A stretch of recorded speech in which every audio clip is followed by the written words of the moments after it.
Hey guys, welcome to Ball Guy Sci. I am going to start doing a podcast where I interview people about educational concepts, innovation in education, really influential people. And I had an opportunity to sit down with my friend Nick, who's a recent college graduate, and to ask him a little bit about his experiences. He had a very unique college experience where he spent a semester at sea. And so two things came out of that conversation that were crazy impactful for me. So let's get right into it, and we'll hear from Nick himself.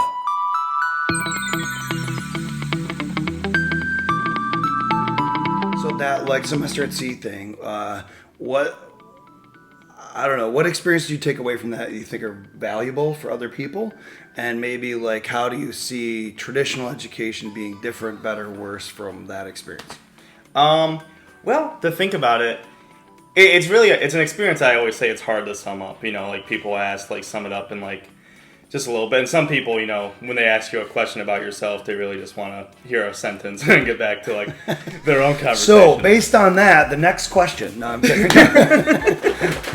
No, but I guess. Well, I'd like to start with a quote I heard from Semester at Sea, or was taught or introduced to on Semester at Sea, I should say, by professors, which is, you not learn from experience, but you learn from the reflection upon that experience. Which, ever since hearing that quote, I really take it into account anytime I'm experiencing something. Because also part of it, I think, is if you keep thinking about the experience you're experiencing while you're experiencing, if you're not confused enough, I feel like you kind of take yourself out of fully taking that in. So afterwards, though, the importance of reflection and being okay, what did I learn from that, and what was that experience for me? Right. So that's one big thing I took away from it. Well, that's interesting because I think we have in our culture, I'd have my phone in my hand, I have a device here, but those things are distractions from experiences.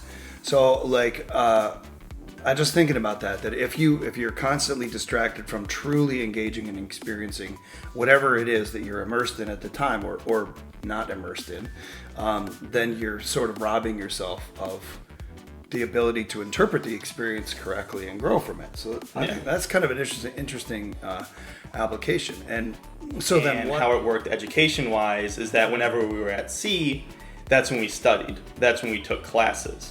But once we were in port at any of these countries, it was somewhat fair game to go and explore and enjoy that experience and just really take in that country, which I think ties into the quote. Sure. It was great because we watched a documentary based on South Africa, and then we arrived there and we got to meet some of the social actors who were a part of it. Right, so you did it the other way around. You watched the documentary without much context and then were provided context. Yeah. So that's a really interesting thing for educators who might be watching is I think sometimes we try to provide context, but not in a way that is real. There's a tourist issue going on with where you are, that you're not maybe getting the exact experience someone lives there, but you're getting a way better experience than you would be had you just had a book plopped in front of you about South Africa. And then, so it's a really interesting way of putting it, I think. How do we provide context for learning in this remote environment that we might be working on in a couple months or a month from now, a month and a half from now?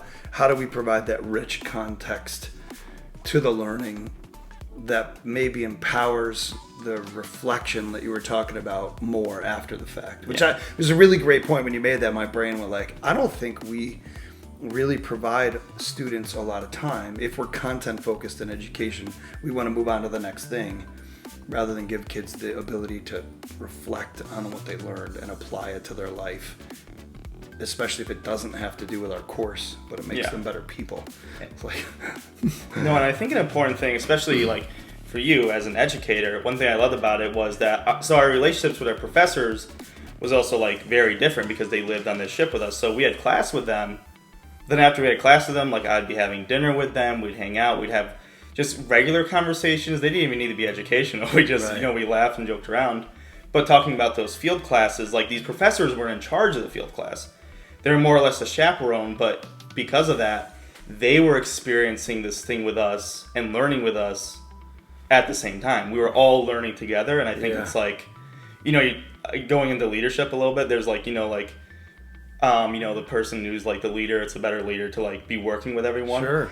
It makes the relationship and the respect other professor, and sure for you guys too, it's beneficial to like you are learning something new with the students, Right. which I think should be like dived into a little more in public education, because some teachers, then it's like, you know, it's how their job is set up, like you're teaching stuff you already know. Right. It might be beneficial to like learn something new with your students, and of course having Daryl be better because you're obviously more experienced learning something. Sure.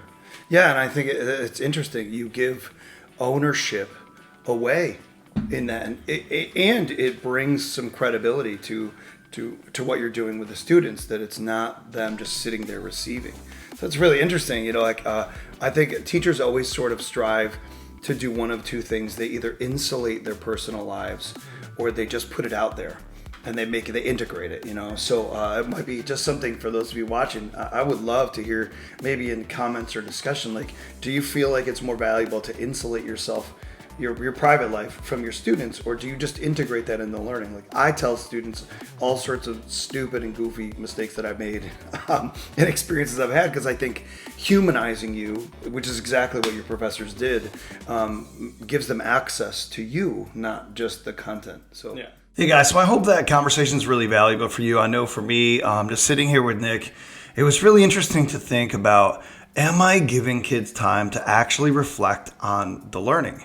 And so we're entering this time where you may be or maybe are not remote teaching, but how are you going to build in reflection into this process so the kids actually get a chance to take something away and think about formulating an action plan or becoming a better person? So I know for me, Flipgrid is an awesome tool for that, and so I'm going to put a card right there. You can check out that video on Flipgrid if you're not really sure what it's all about. But the other side of this is context. So we actually have this opportunity right now in education to maybe find a way to provide some additional context, maybe better than we would in class. So maybe you get caught up in this being content focused type instruction in your classroom, and now is an opportunity to back out, okay, and to maybe slow down, give a little bit better context, a little bit more time for reflection. And the last thing that I took away, here's my reflection on this, is that in the spring of 2020, I was a little bit discouraged because I felt like I kind of sucked at this remote teaching, and here's why.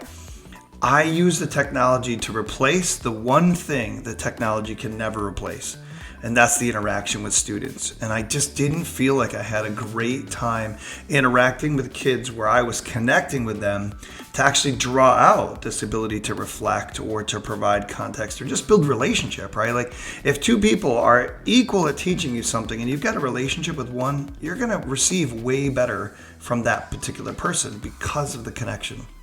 So that's my action plan from this time with Nick. Tune in next time. I got a lot of great people lined up that are going to be having these conversations with me. And if you've got somebody in mind that you think, hey, this person would be really cool to interview, or they were really influential in your life, go ahead and put their name in the comments or share this video with them, and I'll get them on. So some of these are going to be right here in my basement studio, and others are going to be virtual. So just keep your eye out next time for another podcast, and we'll check you later. Have an awesome, awesome week.